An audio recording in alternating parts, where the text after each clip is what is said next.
don't want to talk about these pictures. Cause they remind me how I'm Christmas. Damn. That nigga in the afterlife, you better be careful, nigga. My whole bitches give me all the gloss. Every time I go off the trip job, I just want to know you on this stuff. 8,000 cash for my house watch. I'll be up in jail with my glitch on. I ain't have a bill when they switched up. Got a couple Should I go on that shit too? Should I go to the club? Not yet. No, but do I have to or the clubhouse? Yeah, I gotta ask you. Some pizza? You said pizza? Is that what you said? No, I said you guys want some food. Oh, but you want some pizza? Shit, y'all want some pizza? Huh? I'm with it, yeah. Should I bring a couple boxes or what? That's why. Hey, y'all. What's that? Chains on the back. I don't let you really know what's happening. Go with them. It's a hard 39. I got some bread on that too.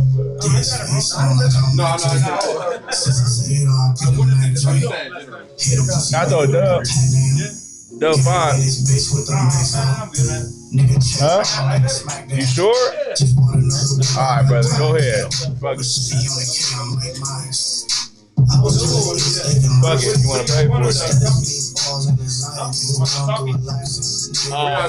Beef and pepperoni. I mean pepperoni. Beef and jalapeno. Yeah. That's the other place where the pepperoni's to wild, huh? What's that place called? Golden's, nigga. I'm here too. I'm here too. Hey, we finna go live, man. We finna go live. I'm going off, y'all, man. Appreciate y'all. Rock with us on the West Radio, though. Begging me to come on too, but Maybelline is a homework too. Said I shouldn't wait, I'll get fucked by two. A threesome, I just set my mood. Touch me like I'm dumb, I'ma spill my juice. It's a mop and it clean up cool. On the dance floor, I just found my groove. My two-step, it might knock out smooth. When I walked the yards, when I paid my dues. Crash dummies, so I call my goons. They just wanna die, drink mud and shoot. There's nothing that I love more than juice. Bro, this shit deeper than a punchline. Mops in the car when it's crunch time. 10,000 on mine and I work the front line. I was up in jail flushing one time. Sunshine, Billy Super Sport when the sun out. Foreign wheel crash, a body from Fat Honda. I gotta switch the lingo, biggie trick. Ramad! Hey, Ramad! Fire! Hey, no. Take your shit off. I'm about to play a song. What's it called again? Bluetooth what? The QS one. Alright, can you disconnect? It's called Key West. They got QS. Alright, just disconnect so I can find it. QS. QS. On QS 3715BR. Yeah, that. Can I play some shit though? Are you ready to go live, boy? It's like I am live. Oh, so I can Come on, concert. We live. We're gonna play you one song and we're gonna get on, all right? Come on, concert. Y'all mind? Trying to put him on that. About to plug the clubhouse. Slowby. Yeah. Turn it up. Hey. Yeah, that's my nigga right here. That shit low, huh?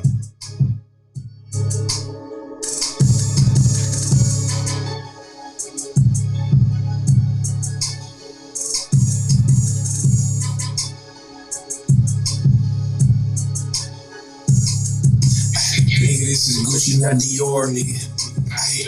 When they talking about slime, I ignore niggas. They talking about that last four, nigga. I like Slowby. He's tight. He hard. I got the whole nigga. Bitch, I need 50 more, nigga. Call the plug and AZ. All I do is hit the road, nigga. Pussy nigga up a road, nigga on man, cause my soul different. Slip in the soul, man, hey, bitch, you a flake, bitch, hold it. No shooter, post on the block, bitch, pole me. Nigga, bitch, no beat, take it to work, man, it's beef and jalapeno. That's it.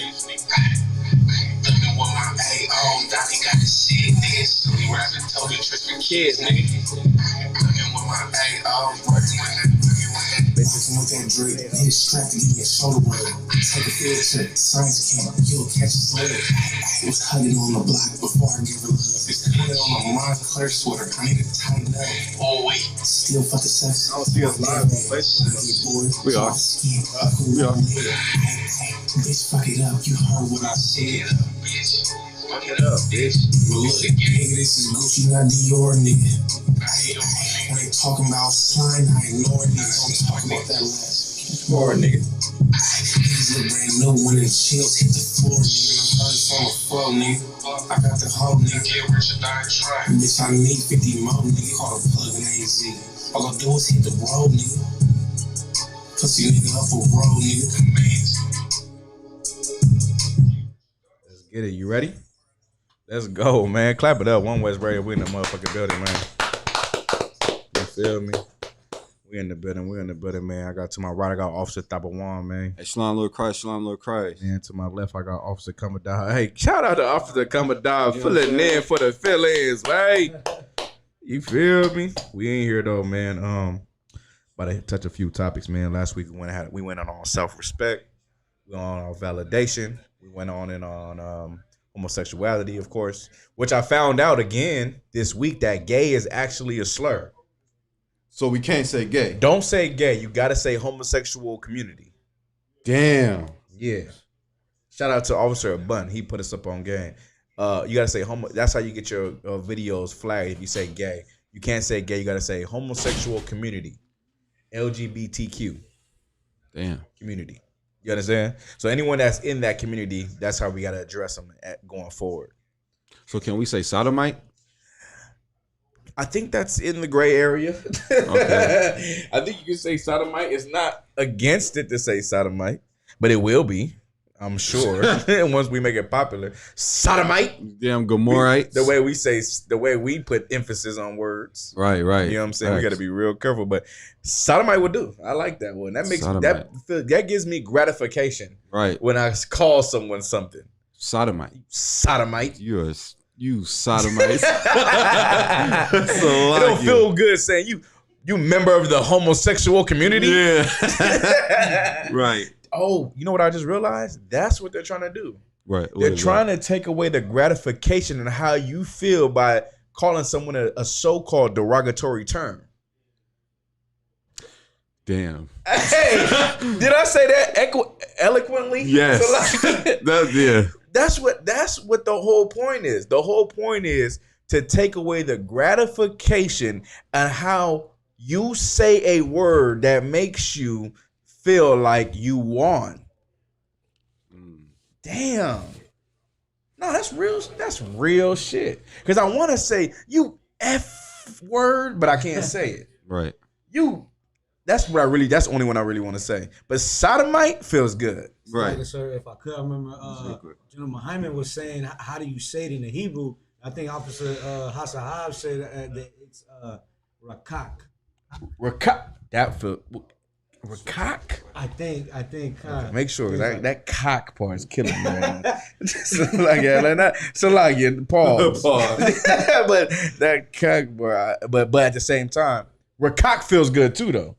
That might be sleeper with mankind. I don't know, sir. Sexual deviant. Sexual deviant feels good. That makes me feel good as a professional to say that. Right. Sexual deviant. I ain't gonna lie. That might be the one we need to rock with. You know what I mean? And sodomite. I ain't gonna lie. I got that from Kevin Shack the other day. Yeah, but he's the head of the YouTube department. Yeah. He gets it. He understands, and he's one of the most lethal and cold ones too. Right. So, but now we're gonna get into it though. One of the first topics. I mean, okay, we can talk about little current events. Just one thing I wanted to pull before we get into the topic, if y'all don't mind, right?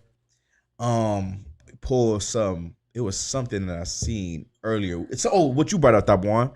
We was on Clubhouse, man. Shout out Clubhouse. We in there wrecking the world on Clubhouse. Clubhouse is just getting a taste of what we about to come with for real. UPK is destroying the Clubhouse. It's so crazy. I was on like a few. I was like on 10 damn platforms yesterday, and along with a lot of brothers in the UPK, and whatever platform we go into, it has like a sense of we should be in there, and then we always switch the narrative to what we want it to be, and then we go in on that, and that's what shocks the people in there, and they hate us for it, of course. But we're killing them in that Clubhouse thing. That platform is made for the ISUBK. If you want to go and argue with, and this was my problem though. This was my mistake that I made. I was like, damn, man, it seemed like a lot of people are leaving the Christian church, and it seems like, damn, what are we battling now? What's the new thing about Captain Nazara? He killed the conscious community. You know what I'm saying? And then, of course, you still got Christianity just always around. But I was like, damn, what do we got to battle? Like, it's something that... And we went into the Clubhouse. And good night. I started to realize these are the people we got to put out the world. Sir, the mindsets of people. Listen, like... No, go ahead. No, that's all I was going to say. The mindset of people is amazing in there. There's a lot, there's a lot of fake so-called, they think they smart, but they're really stupid. There's a lot of fake smart people out there that say big words and have feelings and emotions on certain topics and think they have a base or a curriculum behind their statements, but really it's full of it's full of emotion, and it's full of Americanized theories that make the world go round. Mm-hmm. I feel like that's exactly what it is. That's pretty much what it is. I mean, Clubhouse. You know what I mean? Like, I look at it as, I was in a few of the I don't know, group chats, whatever. I'm still trying to figure it out myself. Yeah. And one of them was called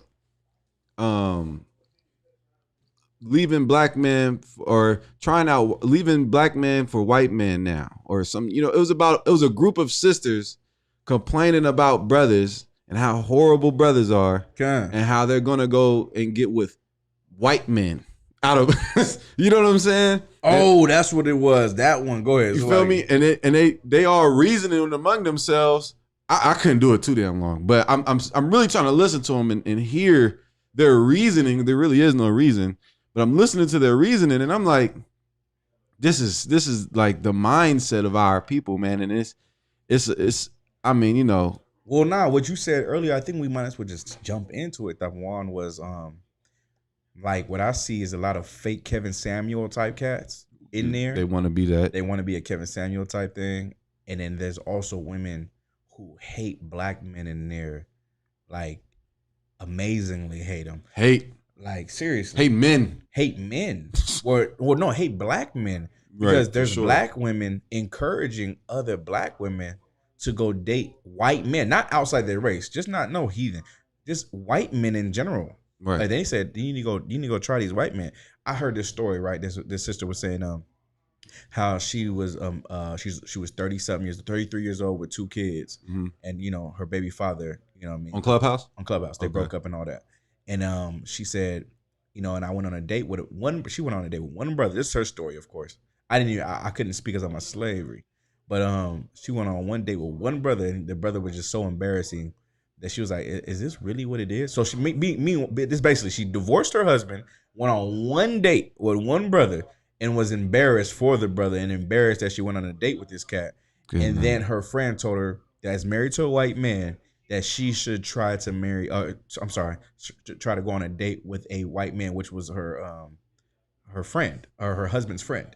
Mm. So she said that she went on a date and he was not professional. He was everything she looked towards in a man. I'm listening to. I'm like, damn. Everything you want in a man, you found in your friends. You feel me? Right. And basically, so she said, they're not married or nothing. They're just casually dating, and she really likes him, and he holds a standard of what a man should be. I was sick. Sir, yeah. Hey, I was sick. I said, damn. Especially when they don't let you, you know what I mean? Yeah, they don't want to get you in there. Because once a few of the things I was in, mm-hmm. I didn't attack anybody or anything like that. Professionals. Right. I'm talking to them, like everybody making their opinions, and as soon as I question, like, okay, but what do you mean by that? Oh no, we ain't about to do that. Like, what do you mean? Real shit. Like, everybody's saying their opinion on everything, but as soon as I say, Okay, but where did you get that from? Nah, we ain't about to debate that, brother. So real shit. you know, It was sickening. Like the whole, like that's where we need to be. That's where we need to continue to battle. Like I mean, listen. I was in the gym the other day. Was it Wednesday? I was in the gym Wednesday, and then usually I put music on. I'm listening to Clubhouse. I'm in the Clubhouse the whole time, and I start speaking. I'm out of breath talking. Hey, you said like I'm out of breath, but it's so entertaining, and we're working, we're fishing, it's fishing. We're in there together, right? You know what I mean? We're like, our thing is to spread our doctrine to these horrible ideologies of life and philosophies of what they think life should be. You know what I'm saying? I just want to shout out all the brothers in the ISUBK on that Clubhouse, man. If you in the ISUBK, not in that Clubhouse, man, go get in that thing, man. For real. A young officer, you know, troopers, of course, you can't teach, but shit, you can go in there and observe how the brothers talk and how they handle themselves and conduct themselves on there as well. Like, man, go learn. Go learn. It's a good place where, you know, we can go win wars, but the main goal is to pull these brothers and sisters out the world and get them in the class. You know what I'm saying? Right. But it was excellent though, man. Yeah, it was excellent. It should go up. Hell yeah, go up for sure. Hell yeah. But shit, Thawon, you want to get into it though? Yeah, come on, What's that first topic, guy? The first topic is Salakia. Pull it up here. And shout out the Milwaukee Bucks, man. Got to win tonight, man. Fuck the Nets, man. Salakia. Hey, I hate the Nets. Listen, I was watching the game. I was driving back from my slavery and I'm watching the game, like trying to catch it. Kevin Durant is one cold ass nigga. Hey, stop, nigga. That nigga is cold, bruh. I'm not a fan. I'm a fan. I'm not a KD. Nice. He cold, but I'm not a fan of Kevin Durant. Kevin Durant is hard, bruh. Kevin Durant is hard, nigga. No pause. But he's tight. He dope. I mean, goddamn Dirk Nowitzki was cold. Nah. But I think he said Dirk Nowitzki. Like, he's a big... KD is way better than Dirk Nowitzki. I don't know about that one. Stop it. Sir, I don't respect KD's career. I just don't. Can you stop, though? Like, stop, dude. Kevin Durant is way better than Dirk Nowitzki, bro. But I digress. Let's get to that first topic. That's like you. Kevin Durant is way better than Dirk Nowitzki. Kevin Durant with Westbrook couldn't beat I feel you. Prime Brian and Wade and Them Bosh. was some young niggas, man. Them was some young niggas, though. They were some young niggas. Yeah. The Mavs team was MVP, full though. Of vets. MVP season? I mean, I feel you. Was he MVP? Oh, the Mavs was old. Mavs was vets. Jason Terry, Jason Kidd. They had solid, good team. The next year they retired, sir. Yeah. What's the name? The Matrix. Nigga, they had a squad, Jason bro. Terry? Jason Terry was a baller. But anyway, let's get to the topic. Kind, sir. But Dirk Nowitzki. No, I'm trolling. Okay. I'm trolling. Come on. I fuck with Dirk though. He was cold. You know what I mean? He can't. He doesn't hold a mantle to KD though. Nah. Hell no. But go ahead. People know you better than you know yourself. What's good? Are you twat? No sweat. People know you better than you know yourself. What do you mean by that, sir? Okay, this is what I meant by this, man. People around you know you better than you know yourself. You have a misconception of who you are. Most times it's a very hard, tough thing to not know or to acknowledge weaknesses that you have as a man or as a woman. So what you do know is the demons that you have. You get what I'm saying? Those are the things that you're comfortable with, is the demons. You know the demons that you have as a person. But people know you and they know what you got going on. You know what I'm saying? They know they know your consistency as a person, and they also know what you would do in certain situations. You know what I'm saying? Like, people do know. Like, I like to consider myself unpredictable. I like to consider myself, but that's what I think of myself. Other people might think I'm predictable. I'm unpredictable in the sense of, you'd be surprised what I can deal with or you know what I mean? In that sense. But I might be predictable in a lot of other senses. I might come to class and the brother say, Cap for sure about to drink tonight. Mm-hmm. You know what I'm saying? Mm-hmm. I might be like, I'm cool off drinking. But nah, Cap, he for sure about to drink tonight in the class. I might be predictable in this sense. He will be here on Thursday. You know what I'm saying? I might be predictable in a lot of senses, but people know me more than I might know myself. Not me personally, but I'm talking about people in general. Okay. This is what I'm thinking. Mm-hmm. I feel like I know myself. Okay. You know yourself. I feel like to an extent. Yeah. I feel See, that's the thing. To an extent. kind, sir, because I know. Okay, as far as like sin, I know what I used to do in the world. Yeah. That I'm not gonna put myself because I know myself. Yeah. I know not to put myself in those situations. Is that would you say that's part of knowing myself? Yeah, that is part of knowing yourself. That is for sure. But sometimes, and this is people in general. This is not just you or me or Commodore. No, yeah, in specific. But sometimes people build up an image of who they think they are, but they're really not that person. When a man thinking himself to be something, he's nothing. I got you. You get what I'm saying? I got you. Like sometimes we might think that we're the best at this, or we're the best at that, but really we're not even the best at anything. You get what I'm saying? We're not even close to being that good, but we think of like some people might think of us as they say. Like I think it'd be a lot of NBA players or football players or whatever rappers for sure. Right. Who the best rapper in the game? Me. Right. Nigga, no, you not. right. You know what I'm saying? No, the fuck you. How the fuck you even top 10, nigga? Right. But this is the thing, though. And just not to switch topics all the way. Like, people hate, I'll say LeBron James. People hate LeBron James because LeBron James called himself the GOAT. Mm-hmm.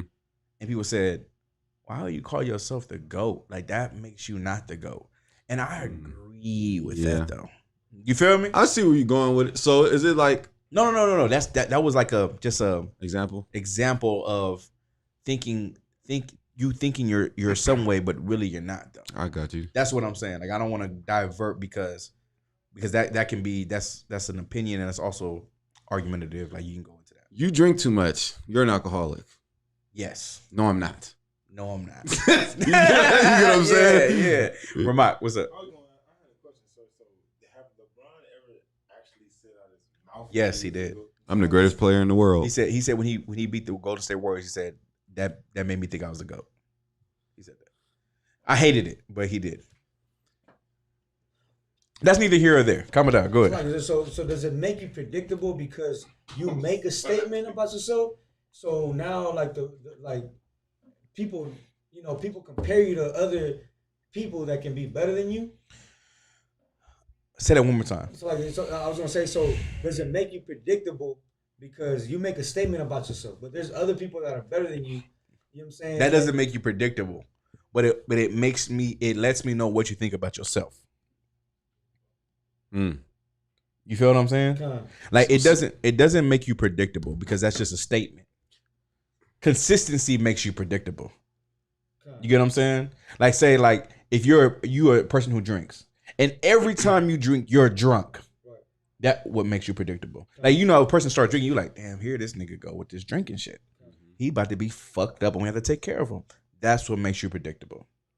But the statement doesn't make you predictable, but it makes me think that you think more of yourself than what you really are. Right. And then you might think that about yourself, and there's 10 other people that don't believe that. If I could. Go ahead. A person that speaks on themselves, what does that say about them? Okay, it doesn't show humility. You know what I'm saying? The Bible says this, though. The Bible says, let other men praise you. I'm paraphrasing, of course. Right. Like, don't praise yourself. You know what I'm saying? Let other men praise you. That's heavy. Sorry, if I could. Nah, go ahead, that one. Christ didn't have to say, I'm Christ. Come on. You know what I'm saying? Yeah. Like, he's Christ. Even in the Old Testament, they said he's going to be the counselor. Right. You know what I mean? All these things. And Christ never called himself any of those things. They called him that because that's what he embodied. He embodied and shown to the people. Yeah. But never once said that he was those things. Right. You feel what I'm saying? Come on, sir. So if you want to be something, just do it. Right. Like we said earlier in class, right? How do you be something? Confess it with your actions, not with words. You feel what I mean? You know what I'm saying? Confess it with your actions. Words are one thing, action is another thing. You know what I'm saying? Like, that's how you show that you're something, by the actions that you prove to everyone. But if you say, oh yeah, you know, I'm this type of nigga. Actually, I'm this type of nigga. All right, well, no problem. You'll be that type of nigga. And then when those type of opportunities come around for you to be that type of nigga and you're not, what does that say about you? Right. We know that you're not that type of nigga. Right. The loudest one in the room is the weakest one in the room. Facts. You know what I'm saying? Like, basically, what I'm really trying to say is, I guess, I just thought about this. You have to stay in your lane. Stay in your lane of who you think you are. That's why it's always good to be humble. That's facts, sir. You know? And I don't mean to go too deep into biblical breakdown, but that reminds me of King Uzziah. Mm-hmm. Where he was a king. He's a king, but then he tried to play the position of a priest, and he ended up catching leprosy. Come on. You know what I'm saying? Because he didn't stay in his lane. He thought I could do, you know what I mean? Like, it's very important to stay humble and have a sense of humility. Well, it's important in this aspect of one Kamada. Like, we are not, okay, we're vessels for the Lord. And you're great in that sense because you made yourself a sacrifice to what the Lord wants and not what you want. That's why you're great. You're not great because of the attributes you have. You understand? Right. You're great because you made yourself a sacrifice for what the Lord wants. Mm. That's why a brother will look at you because he can't make himself a sacrifice. You feel what I'm saying? Like, that's why. Go ahead, Salaki. So that's what you were saying earlier. Like, your availability is what makes you great. Yes, you're available. No, I don't think I said it makes you great, but that's what we would. That's why a person would take you with him, because you're available to do something that the next man is not available to do. It's not a knock on him in his character, but I need someone who's gonna be a slave to a slave to the work of God, and not someone who can make it only on Tuesdays and Wednesdays. I need someone I can bring along Monday through Sunday and do this work consistently. Like, that's what I'm saying. It's not a knock on that person. It's like, what the hell? I need someone I can. God damn! Shut your mouth, boy. and that's like brothers always say. God damn. Go ahead. The best ability is availability. Best ability is availability for sure. But going back to what you said, coming up. That's what gives you the best opportunity to grow, though, too. Like, you know, we're all caught up. Like, you know what I mean? In any aspect of life, you're gonna get caught up. You're gonna get jammed up. You know what I mean? But is the work getting done? You know what I'm saying? That's the main thing. Is the work getting done? But if we can get back on the topic, right, about how we don't know ourselves more than other people know us, because people evaluate you more than you evaluate yourself. That's a problem. You should always evaluate yourself. You should know your strengths and your weaknesses, as you should. Not saying you don't, but people see you different from what you see yourself. That's just a fact. You get what I'm saying? Like, that's just what it is. That's how life is. You know what I'm saying? You want to say something, Mike? No, I'm agreeing. Yeah, kind. So it's important for us to always look to be better. It's important for us to always be humble and have humility when you do get praise. When you do get those accolades of being a certain person, man, just take it with grace, man. Hey, I appreciate that shit. That lets me know I'm doing something right. What, you gonna tell yourself you're doing something right? You feel me? Yeah, how do you even I got what you're saying. That go back to the validation what we were talking about last week. So if I could, to an extent, we can know ourselves. Because I know Paul said, like, I get exactly what you're saying, and I agree 100%, of course. Mm-hmm. But Paul said, he had a thorn on his side. Right? Yeah. He said, examine yourselves, whether ye be in the faith. Know ye not your own selves? Yeah. So in that respect, yeah, you know what I mean? You know what not to do. And this is what I'm not to cut you off that one. Okay. But what you said was correct. And I said it earlier. Right. When I said, you do know your demons, though. Damn. That's what you do know. Did you remember me saying that, right? You remember me saying that, coming down? Okay, I said that earlier, like about 15 minutes ago or 10 minutes ago when we started. That's heavy. You do know your demons. If we can rewind this, I literally said, one thing you do know is your demons. You know what I'm saying? You do know your demons. those demons that live with you, you know them. They've been with you for 10, 15 years. Right. You feel what I'm saying? Right, They live with you. Familiar spirits. Yeah. They know how to get you. They know how to work you and they know how to break you. You know what I'm saying? And it's your job to maneuver on how these demons are going to live within you. Because all demons don't leave you. Go ahead. So in that respect, you do know yourself. Yes. But that's what Paul's talking about. I got you, constantly. You know what I'm saying? Know you not, no, he said, know ye not your own selves. Mm-hmm. That's why he can also talk about that thorn on his side. You know what I'm saying? Because he knows that there's a weakness in him that he is battling. Right. You feel what I'm saying? Right. But then now there's an outer part of you that everyone else sees. You know what I'm saying? That you can be. You can be that outer part of yourself. But that inside of yourself is between you and that inside. And that's the deeper thing. That makes the inner you, that if you're losing to that, it exposes the outer you. You feel what I'm saying? So you should know that about yourself and you should work on that. All right. You know what I'm saying? Right. But that was it though. You want to say something? No, that's heavy. That's it. I mean, yeah, like, you know what I mean? It really is in the aspect of, like we talked about, being humble, having humility, and striving for perfection. You know what I'm saying? Like Paul said, I'm not going to frustrate the grace of God. Right. You know what I'm saying? Like, we don't want to frustrate the grace of God, but at the same time, frustrate it if need be. You know what I'm saying? When I say frustrate need be, meaning work those demons out of you. Shit gonna happen if, like, it's a lot of people, like, I tell brothers all the time. There's a time that comes where you're battling a demon and you're gonna lose and you're gonna win, you're gonna lose, you're gonna win. Win more than you lose. And then there's a time when the Lord doesn't allow you mistakes. Right. You feel what I'm saying, Commodore?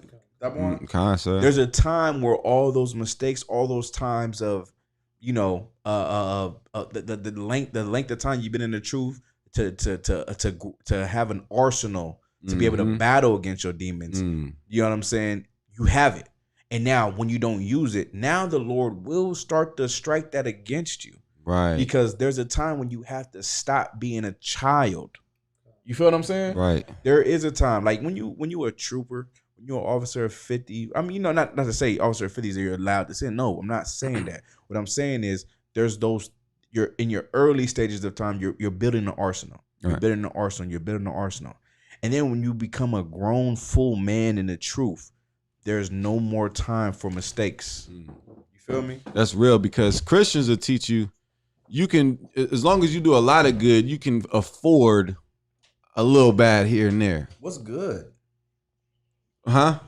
No. I feel what you're saying, but I'm like, what's good? Yeah. But I'm saying in our sense, like, say you keep the commandments, and you know you can fall off every now and then, because you do a lot. But really, in essence, because you do a lot, because all you do is, you know, righteousness. Yeah, you're showing the Most High that you know better, essentially. You know what I'm saying? Yeah.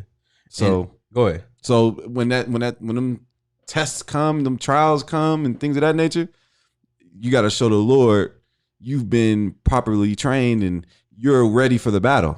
Well, and also this too, Taiwan, everything you said was so correct. And then it's like, do you want to grow? You know what I mean? Do you want to grow? Do you want to grow? Do you want to stay this same person, or do you want to become a better person? Do you want to become a stronger person? Like, you know, I'm not saying I'm the strongest brother or nothing like that, but I pray for strength. I pray for wisdom. I pray for direction. I pray for these things. Like, these things I pray for because I want it in my life, because I know that enduring to the end, and it ain't as simple as we make it sound. Like I said, those are words. Endure to the end. Fight your demons. Those are words. But the actions are different from words. Right. You feel what I'm saying? It's more complicated than quoting the verse. Absolutely. Because we also live in a devil's playground. You know what I'm saying? Like, this is a place where it's okay to be a sinner and everyone will accept you. But people will hate you for keeping the truth, for keeping the law, for keeping those commandments. People will hate you for it. So you got to make sure that you have extreme focus, man. Like, you know what I'm saying? Like being in the truth, because we love it, it seems easy. Because you have to really fall in love with this thing. And like I know I love it. I know you love it. I know Kamadai, you love it. But some people struggle with love. You feel me? Some people might struggle with love. Heavy. You know what I'm saying? So maybe it's not as important, but I know it's important to the brothers I'm around because you exemplify that through your actions. You know what I'm saying? And the people you are. So the more you exemplify that through your actions, the more you love the thing you do and the more you want to change yourself. You know what I mean? Like the job ain't only becoming a priest or a priest of God. The job is becoming the best priest you can be. Right. You know what I'm saying? So know yourselves, but just know this: people know you.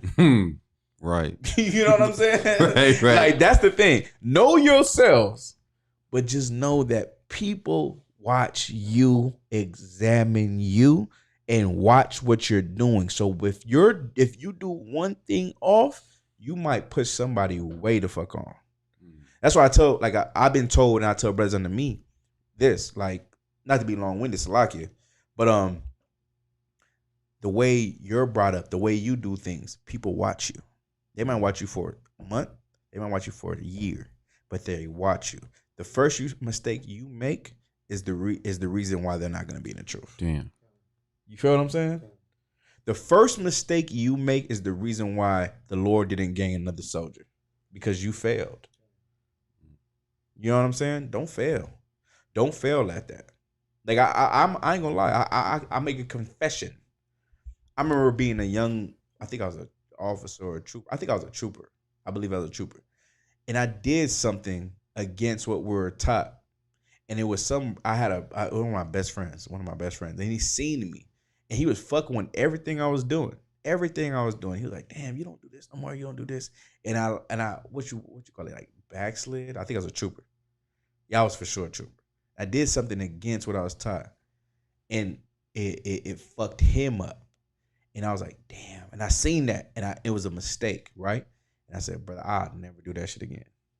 It was fucked up. Yeah, I felt you feel the guilt. Well, in my mind, I'm like, damn, I'm so weak. If I could look about it, I'm so fucking weak. But damn, like, you know what I'm saying? Like, that was the thing that like kind of killed me. But it was like, damn, well, I gotta keep going. But shit, whatever hope he had, I killed that. Damn. You know what I'm saying? So the strength that I had behind that was, I'll never do that again. Those things would never. I remember I was by myself. It was nobody with me. I was by myself. He could have been a number 2 or something. Lord, shit. You know, if the Lord wanted it. But shit, I looked at it like, damn. Like, I failed at that. And then I told myself, I bet you I'll never fail again. You know what I mean? Like, that's what I told myself. I would never fail again. I failed that test. If I could. Hold on. I think Okay, I'm down one, if you don't mind. Kind of. Like it. So what you're saying, sir, like, Mm. okay, so like, because we're in the truth, we're gonna have more people observing us, right? Yes, for sure. So is that a demon on them trying to look for like justifications of like us, you know what I mean? Like just like to slip up, No. just so they could have an excuse? Nah, it's not a demon. It's not a demon. Okay. Because the demon would say, fuck you. You know what I mean? Like straight out the gate. Yeah, the demon would say, don't fuck that guy. Right. It's the angel that's in his mind that's showing you why you should follow him. You feel what I'm saying? It's an angel. Like, that's remember, demons and angels live here. I think Jeremiah had a class, right? Demons and angels live here in your mind. The whole reason why someone is watching you is because the good in them wants them to watch you. Because they want to see something pure. So once you ruin the pureness, it's over for them. Because the wickedness lives stronger or it is heavier in their mind. I was gonna say, do you think? I don't know. This is what I'm. You know, my hypothesis. Do you think Paul went as hard as he went for the truth because of his mistakes? Of course. Okay. Because Paul knew that he should have been in jail for life. You know? Right. Like he went hard. He went hard as far as, you know, as we know, teaching the truth, You know what I mean? We all know the amazing works of Paul, but before he was Paul, he was Saul. You know what I'm saying? Right. And I'm sure he had people that look at him. He teaching about Christ.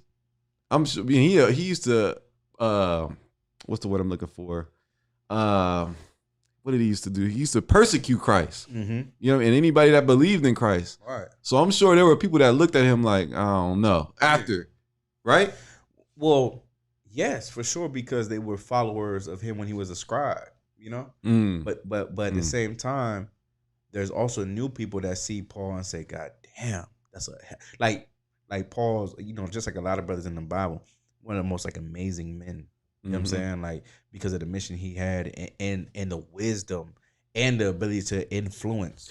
You know what I'm saying? So you could have people that were offended in that, but you could have people that were strengthened in that. He didn't give a fuck about people being offended because he was a new person. God, sir. That's my point, though. Yeah. But they, you know, just like now, people don't understand that concept of being a new person in Christ. Because they want the evil in you. Right. You know what I mean? Because the evil in you makes them comfortable with themselves. That's all. Right. Like, so that's what you got to think about too. And to be a man who works for God, you got to say, damn that. You got to forget those things that you did in the world, whatever it was, cowardly, you know what I mean? Whatever cowardly or just off, or, you know what I mean? You got to forget those things. And now you have a new job. You know what I'm saying? Like your old job doesn't mean shit to your new job, right? Right. You work a job, Commodore, at your old job, you was late all the time. You was late. You was a slacker. But you come to this new job, you on time, and you motherfucking supervisor. You got bumped up a few times. You know what I mean? Like, right. Because now shit matters. Right. At this new job, because it's a better company. Right. You know what I'm saying? Like, and Paul worked for a better company. Right. And working for the Lord, and he knew it. You know what I'm saying? And that's what you got to give yourself. You know what I mean? Like, stop living. I said this to any brother. Stop living. I don't even live my life how I lived 3 years ago, and I was in the truth. You know what I'm saying? I feel that. Like I'm a stronger person now. I'm getting stronger every fucking day than I was 2-3 years ago, brother.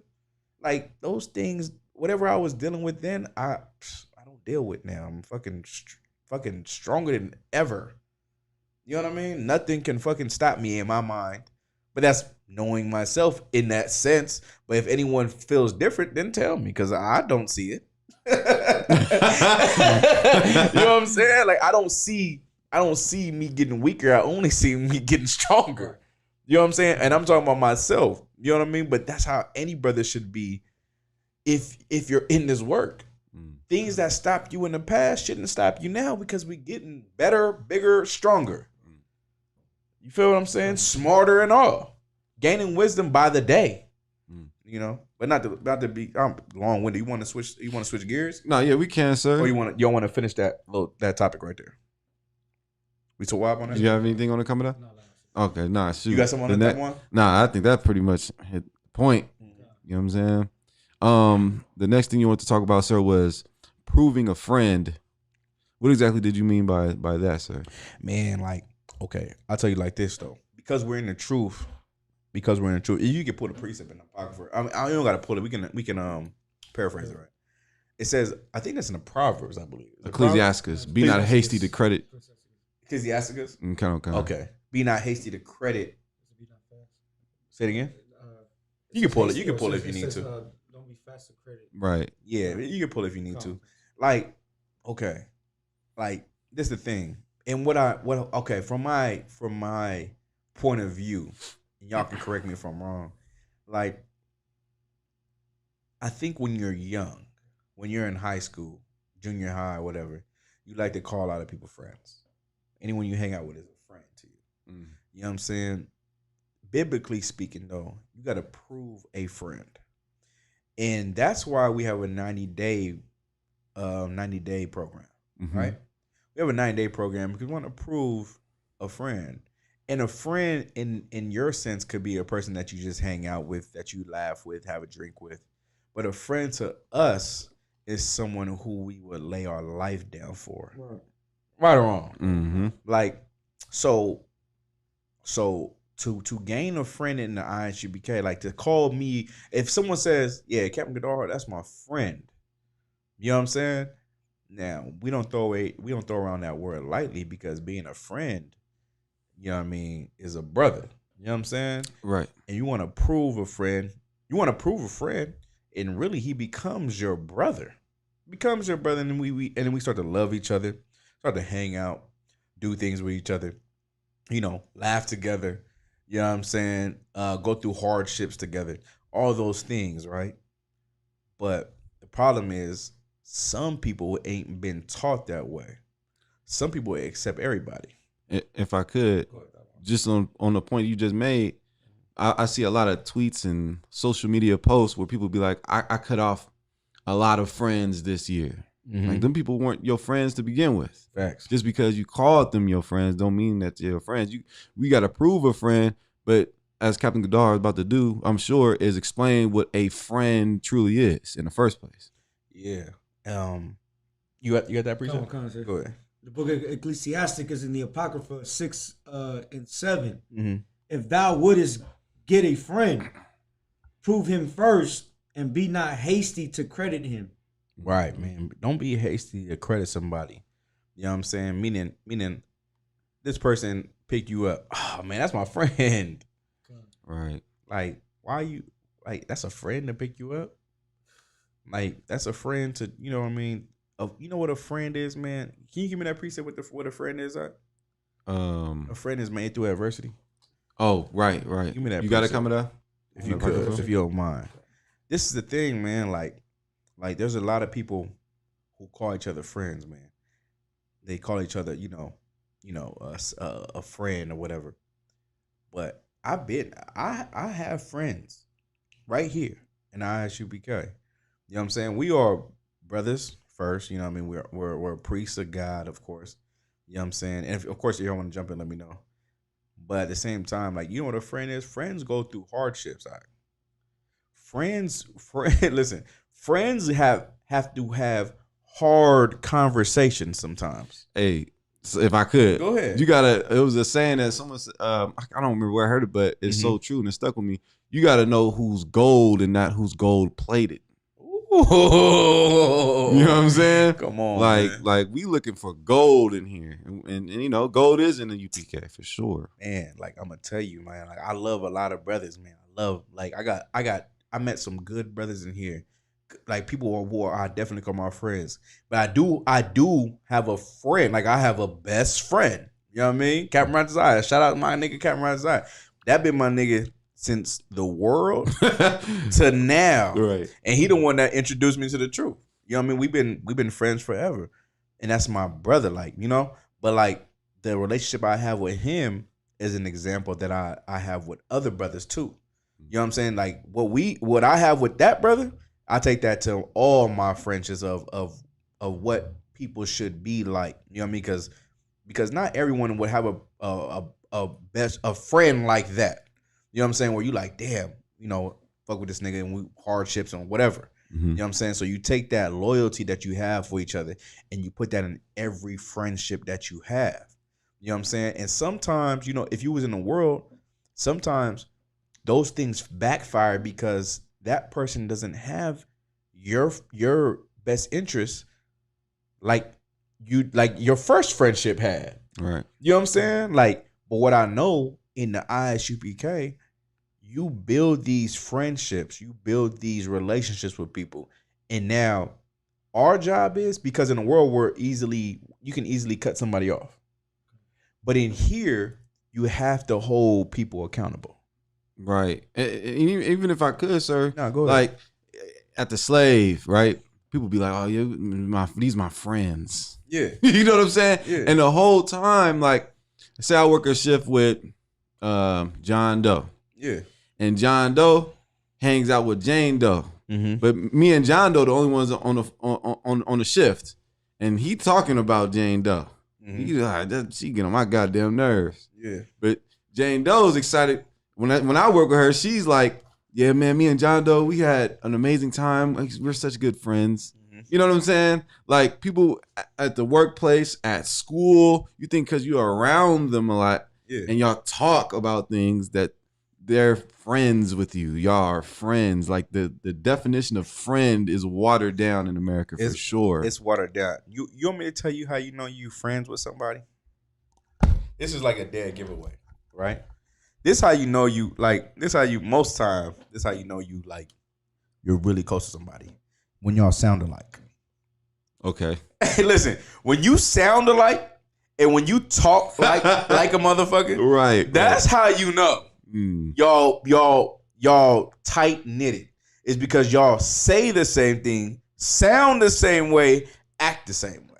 That's heavy. Like straight up. You know what I'm saying? You want to say something? So like I was gonna say, is a precept like just paraphrasing, like two can't walk together unless they're in agreement. Okay. Yes. Meaning like they think alike. Yes. Like yes. Listen, I can have a personal opinion about sports, but my opinion about this Bible better be your same opinion. Right. Mm-hmm. You know what I'm saying? Like me and Tabawan, we have a friendship. We have a friendship. Like I'm over Tabawan. You know what I mean? In the sense of the schoolship. Then we have a friendship outside of the schoolship where I'm like, nigga, I'm about to whip your ass in this Madden, nigga. Cap. You know what I'm saying? That's like, cap. You know what I'm saying? Like I'm about to whip your ass in this Madden. Or like, you know, we talk about ideas too. They're like, hey man, we need to do this. Like, you know, we talk about those ideas, right or wrong. We talk about ideas that we need to bring towards the school in that sense. And then I have a friendship with Kamadai. When me and Kamadai hang out, nigga, we going out to drink, we chilling, we party. Right or wrong, Kamadai? Like we going to Vegas. We like, you know what I'm saying? Like we on some like, hey, we nightlife niggas. Like, you know what I'm saying? Like every friendship that you have with brothers could be different. You know what I'm saying? Like it can be different, but nonetheless, it's a friendship and it's a respect for one another. Hey, that's heavy. Cause in my head I said nonetheless, that's a friendship. Then you took it right out of my mouth. Well, no, what you gonna say? That's real talk though. Cause you go, you know, okay, the scripture says prove a friend. Like I know we do the 90 days and things like that, but it's like once you really get in the mud, you know what I'm saying? You go to war with brothers, you in class with brothers, you mopping floors with brothers. Yeah. You know what I'm saying? Like, and you build a bond and to where I can trust you with my life. Like you can have the keys to my car. Extra, you know what I'm saying? Nah, but listen though, and then on top of this though, and you can attest to it, and you can attest to it, Commodore. Like it's been times where as us being, you know, not only Adawan and I think Padawan, I believe. What is it called when you're let's say bishop and deacon. Bishop and deacon. I got you. You have that relationship because that's school business. But then there's times where, as me and Tawan, we had hard conversations. You can't. What you mean?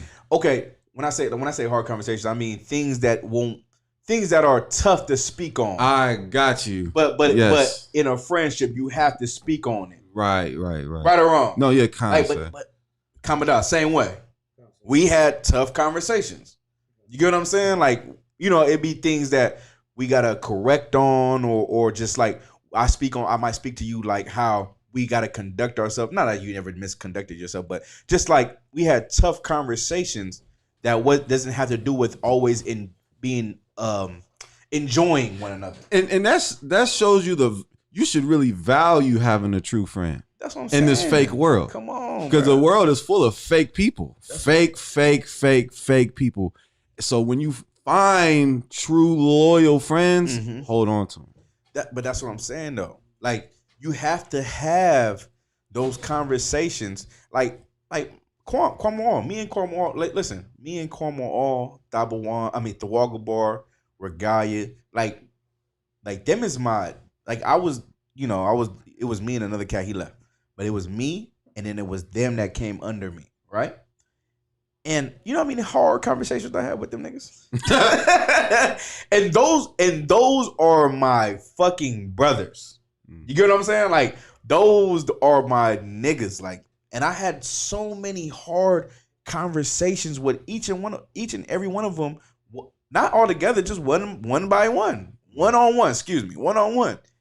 But those are my friends, though. Like, when I say friends, like, that is a friendship. You have to have hard conversations. It ain't always about being superior. No, not superior. It ain't always about being happy. Oh, okay. It ain't always about having a good time. Right. You know what I mean? Friends are built through adversity, right or wrong. Right, that's what right, scripture says, right? That's concept. Come on. Because then you got the Bible. Oh, I didn't mean to cut you off. No, go ahead. The Bible talks about those friends or people that you call friends that stick around when the going is good. Come on. But when the going gets tough, they get going with the tough.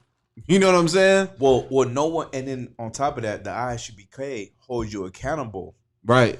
You know what I'm saying? Right. Because when the going gets tough in the world, you could just get going, like you said. Mm-hmm. But when the going gets tough in here, we have to handle that. We got to be tough together. Yeah, we have to be like, okay, we're gonna have this conversation. Right. Like we going to talk about this. Like him and him alone. You know what I mean?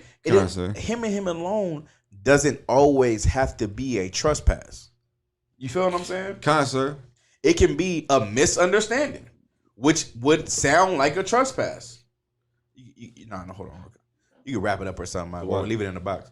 You know what I'm saying? Mm-hmm. You feel what I'm saying, Double? Yeah, like sir. him and him alone can be a trespass. Don't get me wrong, but him and him alone can also be like, the fuck you got going on? and if I could that's heavy. Mm-hmm. And also, as a brother, I don't want to talk about myself, but you taught me this. Yeah. You want to look for opportunities to prove your friendship. There you go. You get what I'm saying? Mm-hmm. Like you want to look for opportunity. I remember, I don't want to go too deep of it, but say like, nah, go deep. Go deep if you need to. Man, shout out Karatas out. You don't gotta put no names. Oh, okay. Good night. There was a brother. We ain't gonna say no names. Go ahead. Nah, but shout out Karatas. You know what I'm saying? Right. But you don't gotta say, I guess it's about a Karatas out. Yeah, no, it ain't about him, but I remember the brother, you know what I'm saying? Mm-hmm. Brother, you know, that brother, he displays amazing brotherhood. And facts. And he always looking out for a brother. He always finds ways. If he's going down the hill, he's calling to see who needs a ride. You know what I'm saying? On the way down. That to me is like, okay, yeah, that's brotherhood right there. You know what I'm saying? But for example, say someone got their bike stolen. Yeah. Nah, go ahead. Tell the story. You know what I'm saying? Go help the brother find his bike. 3 in the morning. 3 in the morning. You know what I'm saying? Nah, tell the people. Fuck it. That's funny. Yeah. 3 in the morning. Get a call from Cap. Hey, you know what I mean? The brother lost his bike. Go help the brother find his bike. I'm wiping the boogers out my eye. You know what I'm saying? That one, like, so like I said, what you mean helping find the bike? I'm like, get in your car. Get in your car with I think it was Kapar. No, you told me to pick up other brothers. Kapar, Ramak, and somebody else. Karazan you. Yeah. You. The brother lost his bike. I'm like, he going to slave and someone stole his bike when he had to slave. Right. You know what I mean? And he like, hey, cat, someone stole my bike. Like, we like, I forget what he said. I'm like, oh, he told me, all right, no sweat. I tell the brother like, hey, I call it Dab One. He's the highest ranking man. I'm like, Dab One. Brother got his bike stolen. Go around the neighborhood and go find the brother bike. You know what I'm saying? And they go out searching. And he like, he just said, come. But I know he was like, what the fuck? but he gets the gist of what the fuck I'm saying. Right. Go find that brother bike guy. So they go. It could be like an hour. That one calls me back like, it's like, sir. So we find the bike. What do we got to say? I said, this is what you do, right? When you find the bike, and if the cat's outside, just circle him. Right. Just circle him and say, give me the bike back. And kind sir, but if I could, that was the foundation because of sort of me and that brother's relationship. Yeah. Because he lost a bike, but he found brothers. Brother. There you get what I'm come saying? on, man. I'm just saying. You see what I taught you, right? Right. What I taught you in that aspect of having a brother's back. Mm-hmm. Someone did that for me. You feel what I mean? like that's why we're one West. Right. Because what I said to you is only something that someone taught me. That's the whole reason I said go do that. Right. And the way I said it to go do it is like, it sounds crazy. But you have to be crazy about these brothers. Right. You know what I'm saying? Right. That's how you prove a friend. Right. And now what I was trying to prove to you and what you exemplified to the utmost now is I have your back. You know what I'm saying? Exactly. I have your fucking back. You are my nigga. And first of all, we'll get you a new bike. You know what I'm saying? Right. We did it, but at the same, we will. Yeah, You know what I'm saying? I think the brother got a car. Right. You know what I'm saying? He got a car like next month or something. Right. Like and you's like, you're not gonna find the bike. That's just told me. I'm like, but go look for it.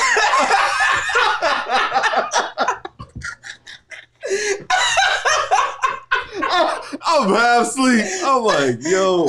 I said, I don't remember me saying sir, that. I said, like, you're okay. He was like, I was like, okay, kind sir. He was like, yeah, I know you're not gonna find it, but just go with the baby. I'm like, kind sir.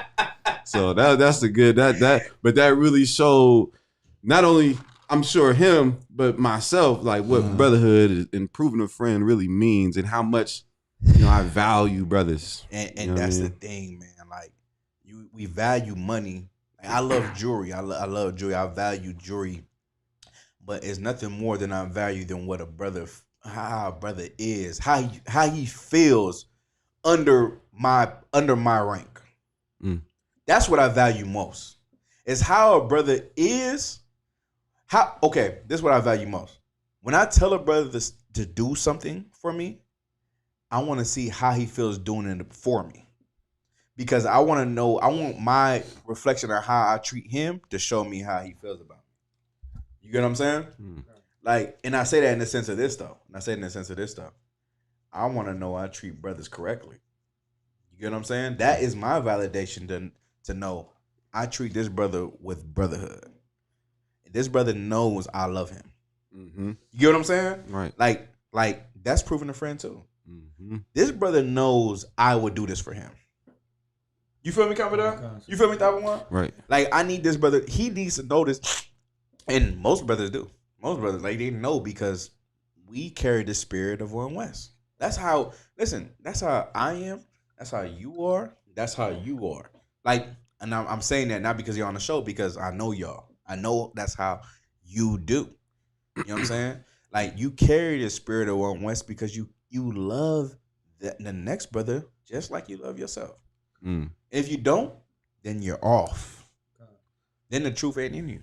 You know what I'm saying? Right. Make sure the truth is in you. Make sure. That's the thing that holds you accountable. Right or wrong? Kind sir. Go ahead, Slaki. Excuse me. No, that's heavy. Christ said, "Love thy neighbor as thyself." You know what I'm saying? So, I mean, when it comes to the proving a friend topic, I think what I get from that the most is valuing my friends, valuing the brothers, whether they be over, under. You know what I'm saying? But listen though, not only you gotta value someone as a friend, like these brothers in here, it's some brothers that listen, we don't hang out all the time. You know what I'm saying? Right. Like, we don't hang out outside of the class, shit like that.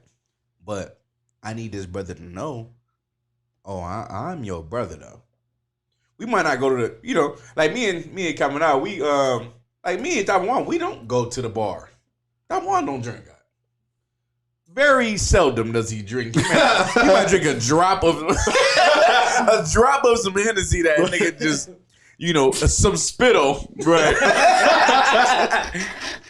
but at the same time, Dabawan came to my house hella times, and I'm drinking. Right. You know what I mean? And he's getting his ass whooped on Madden and eating chicken wings and shit. I know.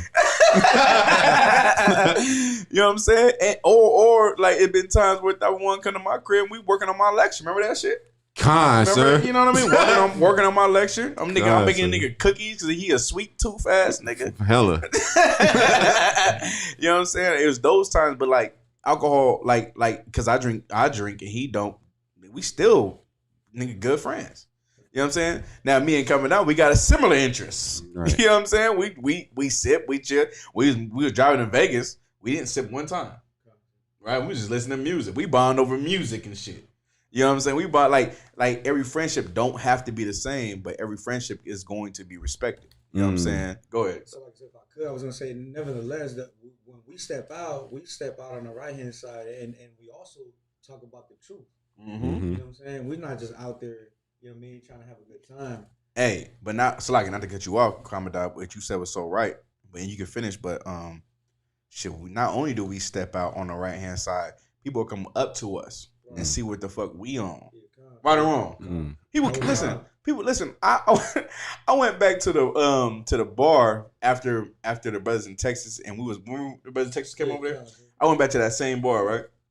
I think with you and somebody else. Karate. Oh no, it might have been Karate. Last week. Huh? Last week. I forget. I don't know when though. But motherfuckers came up to me like, "Hey, I heard you're a big deal around here." Remember? Yeah. Huh? You was probably on your own. Oh no.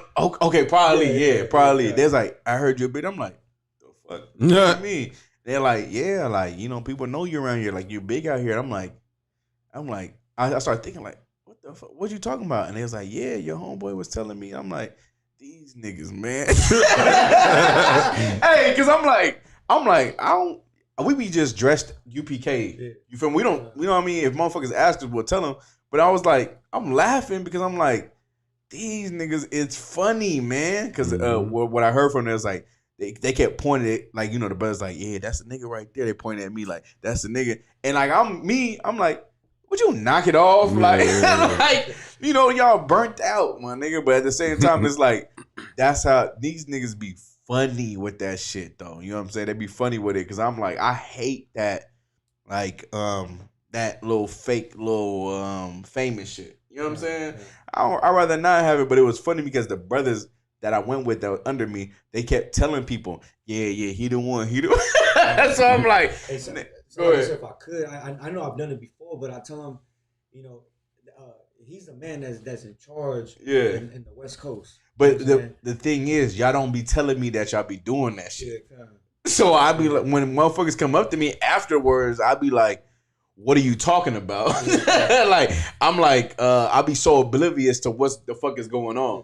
You know what I'm saying? So that be the thing. I'll be like, oh yeah, these niggas is out here just doing their job. But in my mind, I'm like, hey, we drinking, we talking. And then next week I go over there. Yeah, I heard. I'm like, what? That one, I'm not even lying to you. I'm like, I've seen it. What are you? I'm like, what are you? I promise you, I don't even be knowing what the fuck niggas is talking. I'm like, what are you talking about? You know what I'm saying? But it be niggas be funny, man. I swear. Well, you gonna say something? Nah. I think that's ready to switch gears. We got into our last one. Sir. What's our last one say? You said attention ain't gangsta. Ooh wee. I need some clarity. Hey, listen, I'm gonna tell you right now, man. Attention ain't gangsta, man. You feel me coming down? I need the angle. I'm gonna tell you like this though. Bro. All right. Can I take you back a little bit? A little time? Let's do it. There was a time in, I believe, 2013, 2014, I was an officer of 50. And I was an officer of 50 who had no social media. I haven't had social media since 2008 at the time. And Captain Mashak is the officer over me who was raising me up in the YouTube department. Not to be a YouTube editor or anything like that, even though I used to do editing.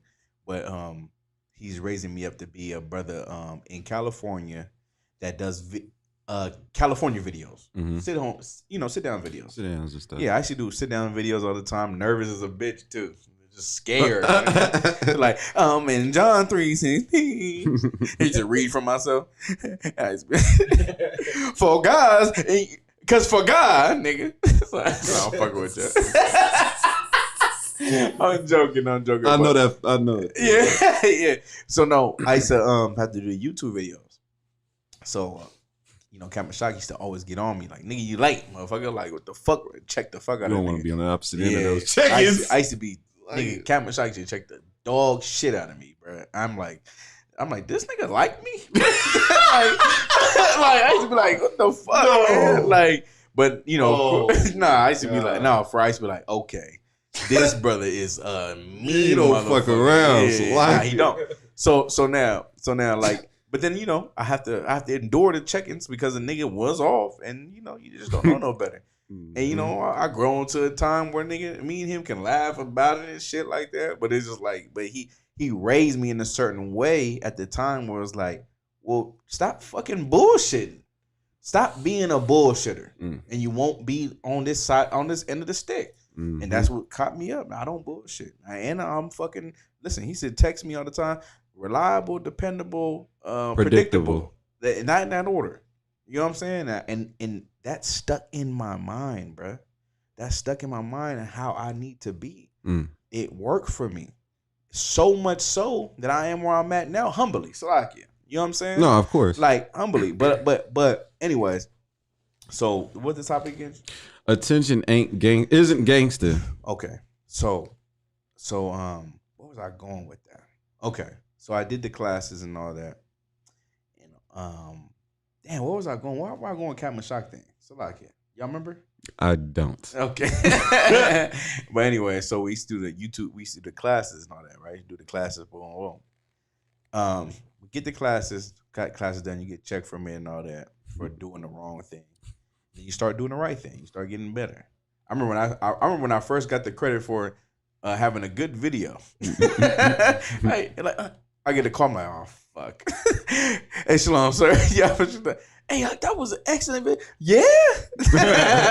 Man. Hell yeah. That'd be the yeah, hell yeah. So like you get those times too, but at the same time, like you're constantly getting ridiculed. You know what I mean? You're constantly getting, you're as a father would do a son. Straight up. Like I remember this though. When I used to play football, right? I used to have a great game. Nigga, I'm the star of the game. And my father would tell me what I did wrong. He'll never tell me what I did right. You feel what I'm saying? Heavy. No, real shit. He would never tell me what I did. He'll never tell me what I did right. He'll always tell me what I did wrong. And that would help me in my next game. My next game, I'm like, well, shit, I need to hold the ball tighter to my body, so I don't have no fumbles or whatever, or I don't get tackled when I shouldn't get tackled. So, like, those were the things that I got taught in here. Brothers would tell me the things I did wrong and not what I did right. So I'm like, damn, am I fucking doing anything right? That's the demon, though. You know what I mean? That the demon is, oh, I guess I'm just not good enough for this place. But you got to fight through the demon, right? So now, it teaches you humility, again, and it teaches you to be humble about yourself. And, that's what I was saying, Tamwan. So we go back to 2013, 14. Captain Shock tells me, hey, you got a Facebook? Nah, sir. Okay, you have I think it was an Instagram. You have an Instagram? Nah, sir. Okay, get you a Facebook and get you an Instagram. Before that, I didn't have no social media. None. I'm a ghost. Like, I just, reported in councils, and that's how people knew me. I didn't fuck with Facebook. I didn't even know brothers on Facebook. I ain't know none of that shit. And he told me to get a Facebook, and I got a Facebook. You get what I'm saying? What's the topic again? Attention isn't gangsta. Attention ain't gangster. God. So I get on the Facebook, you know what I mean? I start getting on social media a little bit. I build me a Facebook. I build me I think an Instagram, maybe a year or two later. Well, I'll forget what. 2016, I think, when I put the Instagram. But I got a Facebook for sure.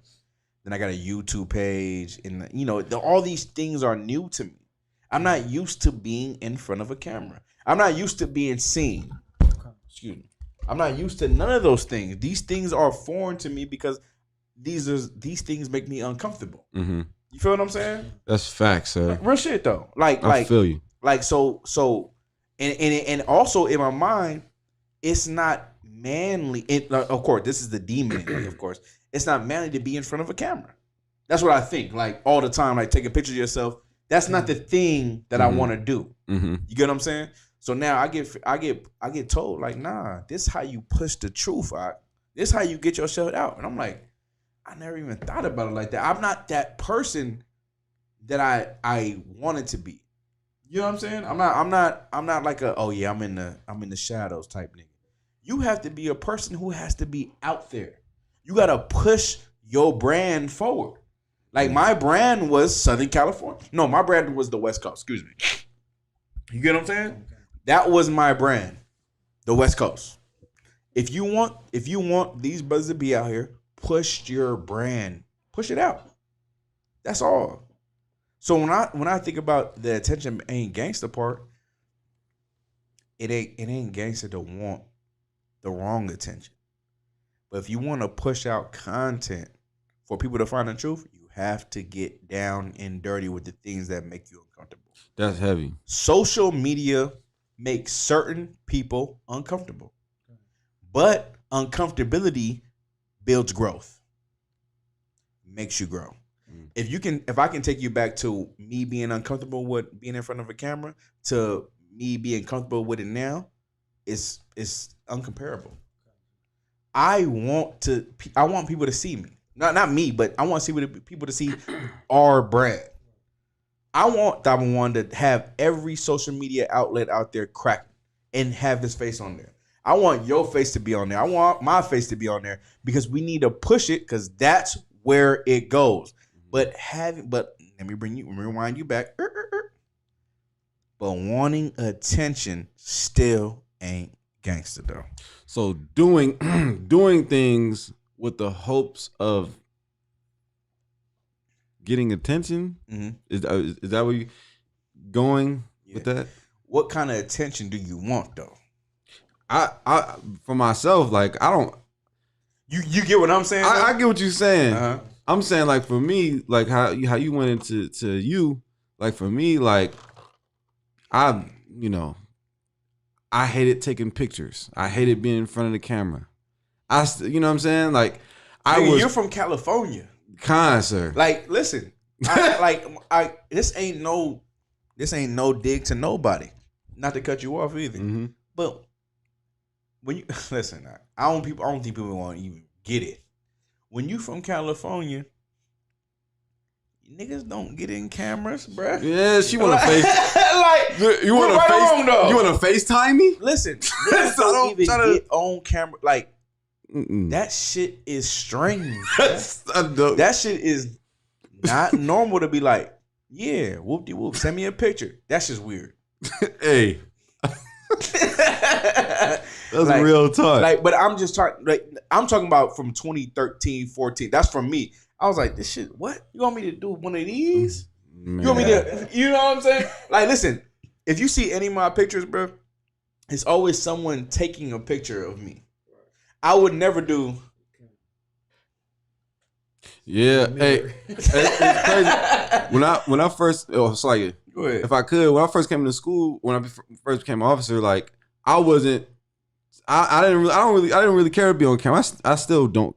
I don't want to say I don't care to be on camera because I have duties. Yeah. But like I had to. That was not my comfort zone. Being in front of the camera is public speaking. It's like no. Go ahead. I'm a quiet person. Mm-hmm. You get what I'm saying? Yeah. Like I don't know. I know people know me better than I know myself, but I from what people tell me, I'm quiet. Yeah. I don't do the most talking, but I was put in a position to speak publicly in Hollywood. But Hollywood is. But listen though, when it becomes a duty, all those things don't even matter no more. Exactly. That's the thing though. That ain't trying to get attention. It's trying to get the right attention for people to build up a show or build up a platform. If I could, go ahead. If I could, all of that was pressure to me, and what I thought was I was uncomfortable with. I thought I was uncomfortable being on camera. I thought I was uncomfortable taking talking to random people and passing out flyers about UFOs being the chariots of God. Yeah. But I realized through time that it wasn't those things at all. It was the pressure. Yeah. And it was like, if I could. And now pressure is my comfort zone. Woo, you know what I'm saying? Like I embrace that shit. It's listen. Pressure becomes your comfort zone because pressure is what you live in. Right. Like that's the same thing for my God, you coming down. That's the same thing for me. Like pressure became my comfort zone. Like I used to not like posting on Facebook. I post on Facebook all the time now. I get in front of a camera wherever the fuck you need me to. Those things are nothing to me. Mm-hmm. But at the same time, I don't want attention. You feel me? Right. I don't want you. Only time you're getting my attention is when it's a duty. Sir. I'm trying to tell you. Hey, I'm never gonna hop in any situation wanting attention unless it's a duty. Even if I'm around the Aki, I'm around 10 brothers. I'm the highest ranking man. I don't want a fucking attention. I'm like, what's Aki? What y'all want to get into? Let's do it then. Let's go. Heavy. You know what I'm saying? You've been there. You know. Like, what's up? Or nah, don't get me wrong. I also would be like, nah, we're going this way. Like, you know what I'm saying? Like, you know what I mean? It ain't about wanting the attention. It's about making the right decision sometimes. But shit, I don't play that. I don't want to be seen all the time. I don't want to even be heard all the time. But at the same time, my duty is pushing this shit forward. And what we have needs to be seen. You have to put your emotions aside about how you feel about attention and push your job forward. Your job is to let people know that you are a priest, a God in the ISUBK, and ISUBK has a solution to your problems. Go ahead. So we're opposite of what Ron was saying, sir, that pressure makes them comfortable. That's what you said, right, sir? Mm-hmm. But that reminds me, I know we pulled that precept. You had a class on it, where, so the Zariak says that I think Paul said it. He says, I do the things that I do the things that I don't. All right. The things that I would. The things that I don't want to do, I do. Not, right. And the things that I want, I don't. Mm-hmm. But also, I was going to say this, sir. So when people seek attention, they seek fame. Do they seek fame? God. If they seek attention, they seek fame. They're willing to do anything to get the fame. God, you got it. So I was going to say this. So, but that's the reason why they do it, right? So like they want some type of recognition, right? Yeah.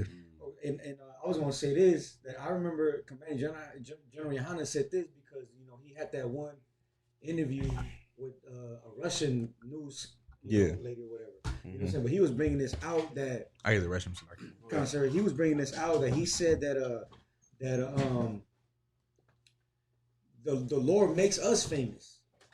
You know what I'm saying? Right. You remember that? That's heavy. Yeah, that's heavy. You know what I'm saying? He was saying that the Lord makes us famous, and in our fame, that's how we glorify the Lord. No, that's real talk. You know what I'm saying? So I was gonna say this, that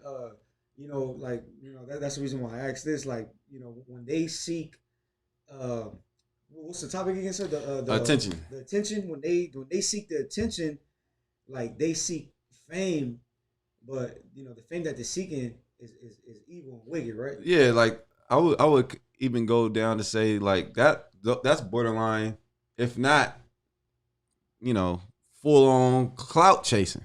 You know what I'm saying? You got people that do things for attention for themselves. Like like for me personally, I do classes. I teach class. I do side videos and things like that. Right. I don't do that to be, hey, check me out. Right. It's check out this breakdown, not Gabawan. Check out what Yahushua said in John 5:39. You get what I'm saying? And that's why I train my mind. It's not about me. You know what I'm saying? But you got people who do things, not in here, of course, who do things for them. I think that's the wrong type of attention because everything is, we do everything to the glorification of the Most High in Christ. But look though, the more humble you are, is because listen, man. The more the things you do more in humility is the reason why the Lord give you the power to have the influence that you have.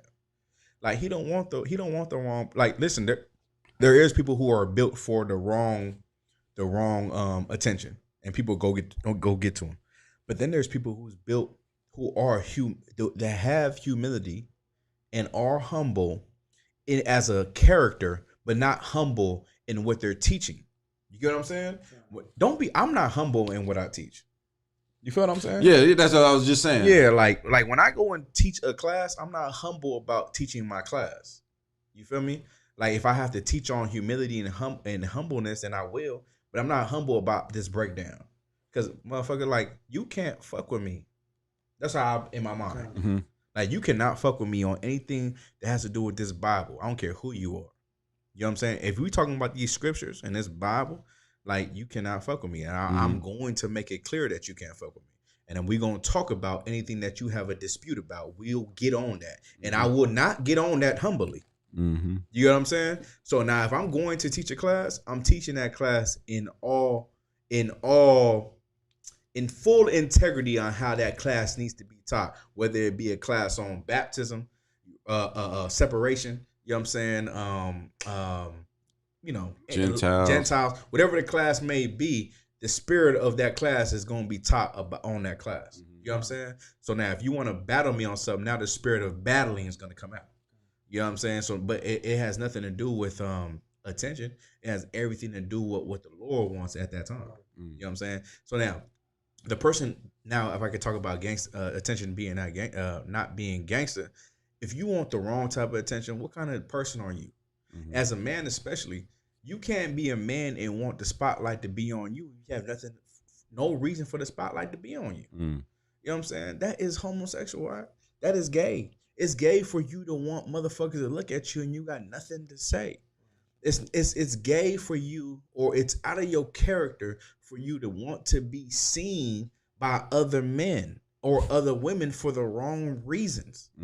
It's absolutely in the spirit for people to want to see you for the right reasons, because you're about to bring out the truth, because you're about to exemplify masculinity, exemplify the Holy Spirit. That's the right reasons. But it's the wrong reason if you want people, hey, look at me.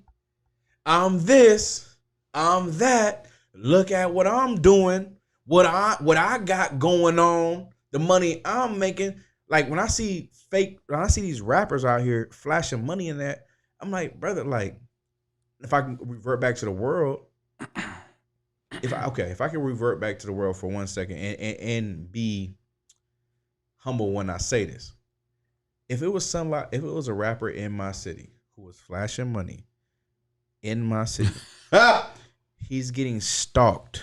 Man, that is dumb.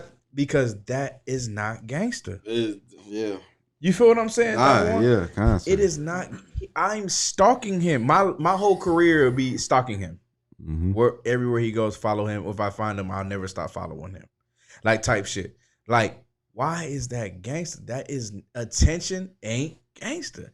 If you want attention, if you thrive or you want people to see you, you have to look at yourself like, I'm off. I have a mental issue.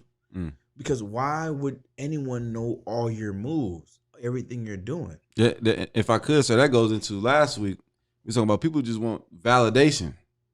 You know what I'm saying? And it really resonates with me in this aspect, or in this respect. Yeah. That not all attention is bad attention, just like not all attention is good attention. Come on. You got some sisters that are recognized for their big behind and big breasts and the provocative clothes they wear. Yeah. But then some sisters are recognized for their humility and how modest they are. You get my point? There's women who dress modestly that got a big behind. Like, no. Yeah, I hear you. No, I'm saying, I hear you, like there's women who dress inappropriately who have a big behind. No problem. Right. But there's also women who dress appropriately that have a big behind. But it depends on the taste that you have.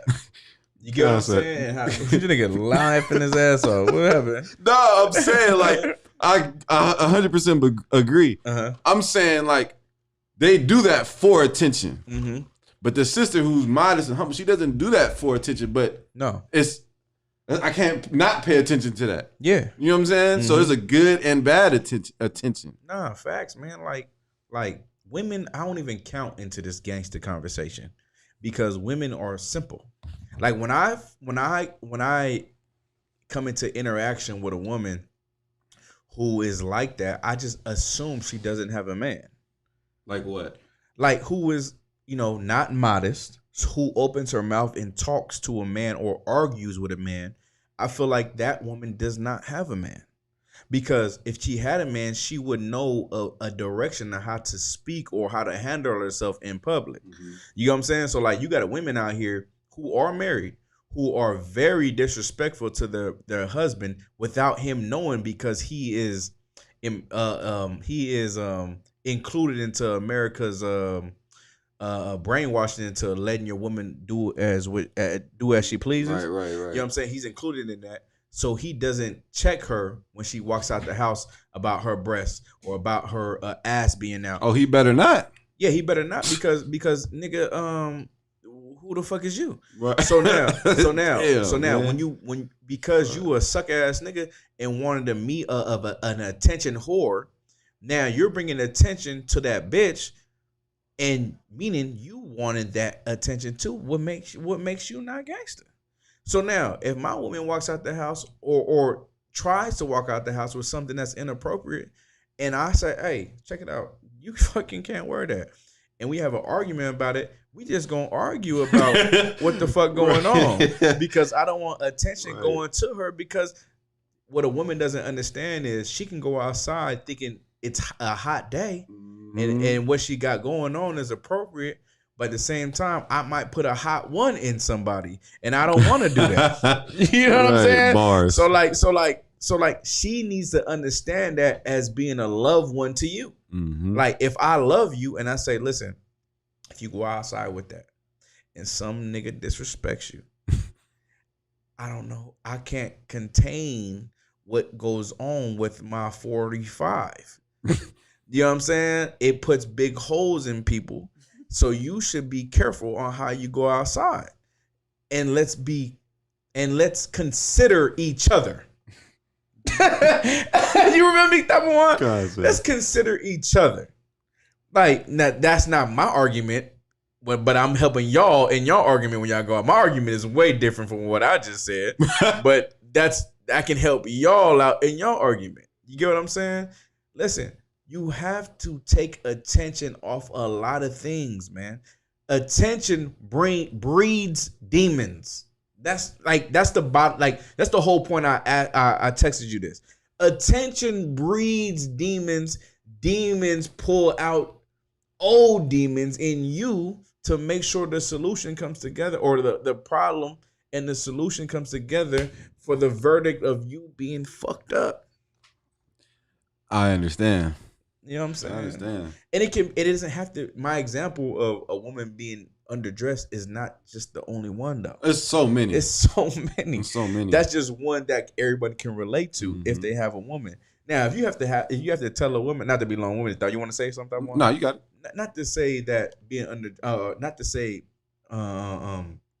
that conversation is a thing, but it's a common thing, especially for the occasion that's coming up, which is the summer. You know what I'm saying? You got bitches that want to be, fuck it, bitches. You got bitches that want to have a hot girl summer. And you got to tell these women that they can't have a hot girl summer. And any woman who wants to have a hot girl summer becomes a bitch. And now you have to tell her you're a bitch because you want this hot girl summer. And she's not going to understand you, but she has to understand wisdom and attention. And attention, like I said, breeds demons that are unwilling to compromise to what the fuck you want to do, because what you want to do is irrelevant to what's right. Right. You know. Hot girl summer. And what come after summer? Yeah. What season? Fall. Yeah. Hot girl summer leads to STD fall. Yeah. STD fall and STD descent. And pregnant not knowing who the daddy for.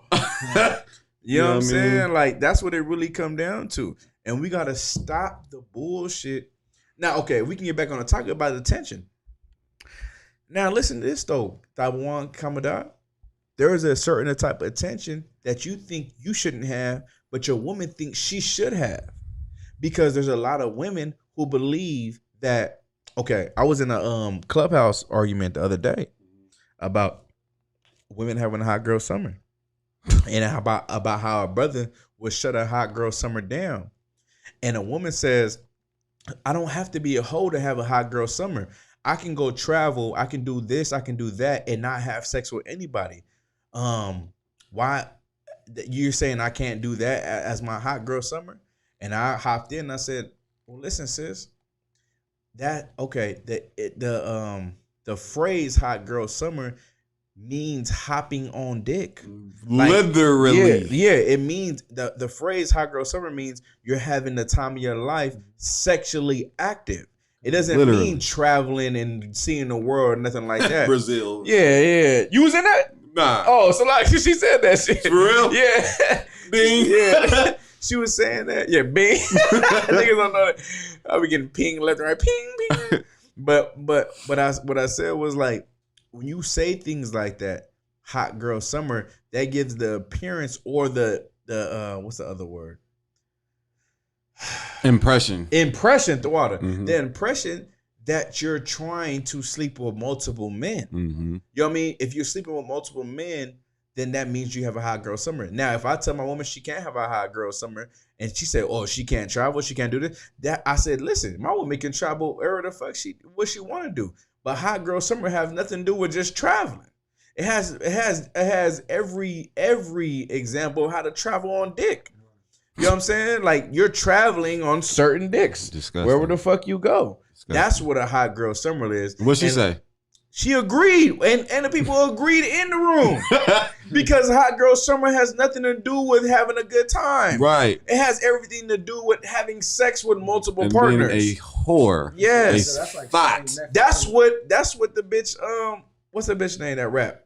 The big bitch. Oh damn. Megan Thee Stallion. Megan Thee Stallion. Megan Thee Stallion. A stallion is masculine, by the way. That's a male horse. What the fuck? So that's what it was talking about when she was talking about hot girl summer. It was talking about having sex with multiple men. And the rap lyrics she had explained everything we were talking about. But go ahead, Art. Yeah, it's a hot girl summer. Like Mm-hmm. I hate that phrase. I don't even know when it started, but I hate every summer. I gotta hear that.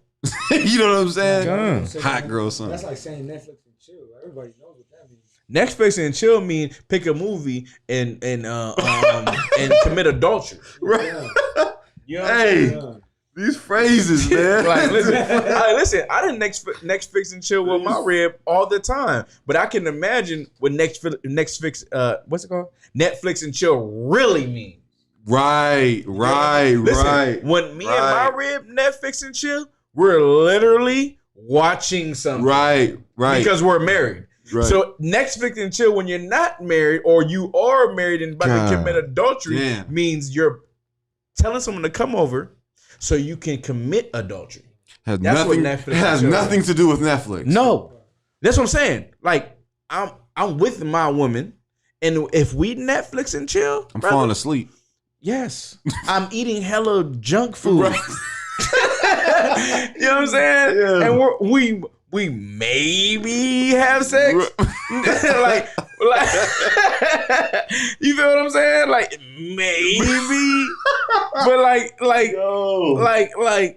that Netflix and chill, they're people, it's a woman in a committed relationship with another man, and a man comes over to chill and to have sex with a woman who's married. Like seriously, that's the root of Netflix and chill. It ain't about two single people coming together and watching half of the movie and having sex. It's about a woman that's married who's having sex with a man, and they commit adultery because the woman has a husband. They got the whole sneaky link thing. Come on. Sneaky link. You know what I'm saying? Nigga, you know Instagram has a vanish mode.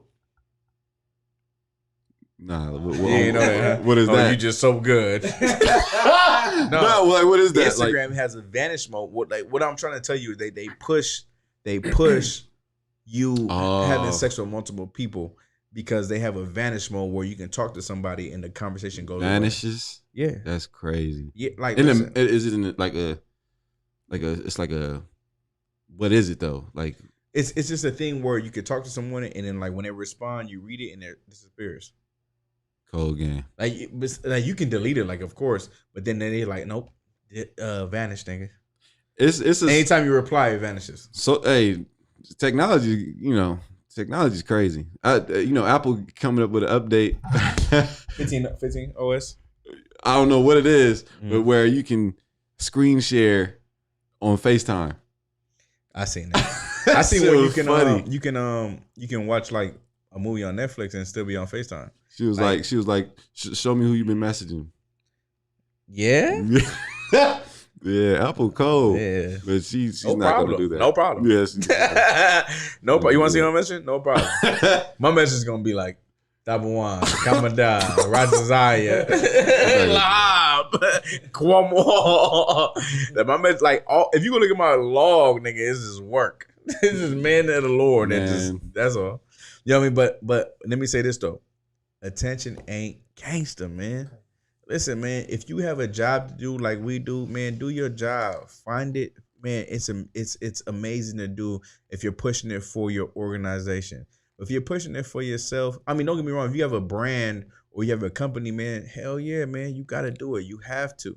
But wanting attention and really, more importantly, wanting the wrong attention just to be seen, like Soulja Boy.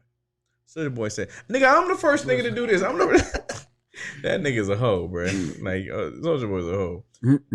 But okay. Let me say this though. Hold on, I just thought about something. Having attention in 2021 is building a brand, low key. Low key, it is.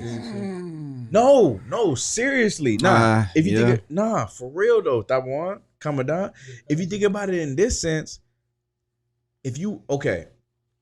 like you have to be on a social media platform to gain, and what'd you say? To promote yourself. Everybody's looking to go viral. Yeah, but I guess there is a certain type of attention. Right. What makes you vulnerable to criticism. Okay. You get what I'm saying? Right. I guess there is that like every other attention that if you're promoting your business, you know what I mean, promoting like, you know, whatever your organization. Something positive. Yeah, something positive. That's to why. Yeah, I get that. That's to why. But there is also a certain way where you promote yourself where it's like, God damn, nigga, the fuck is wrong with you? Mm-hmm. You know what I'm saying? Like having a certain type of attention can be demoralizing to your character because you're going out your way to be seen. Like with for an example with what's that one dude? He be trash. 6ix9ine. Come on, man. He is trash. He does the stupidest stuff. Like, but people look at him like he's staying relevant. Right.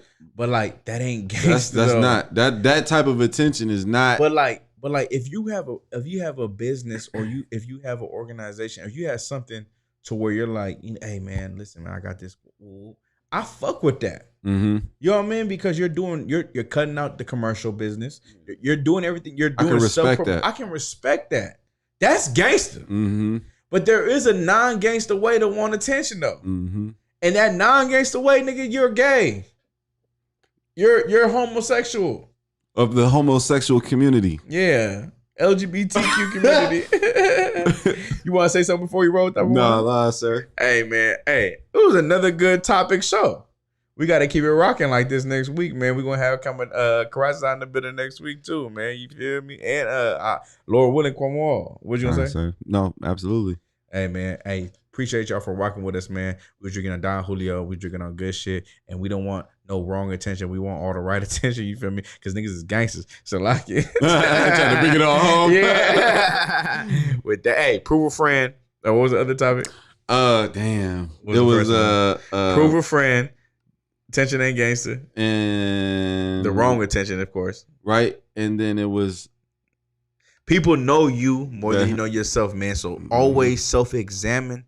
Be better than you was yesterday. Mm-hmm. Defeat your old battles. Become a new man so no one can ridicule you because what you do today is better than what it was yesterday. Shalom.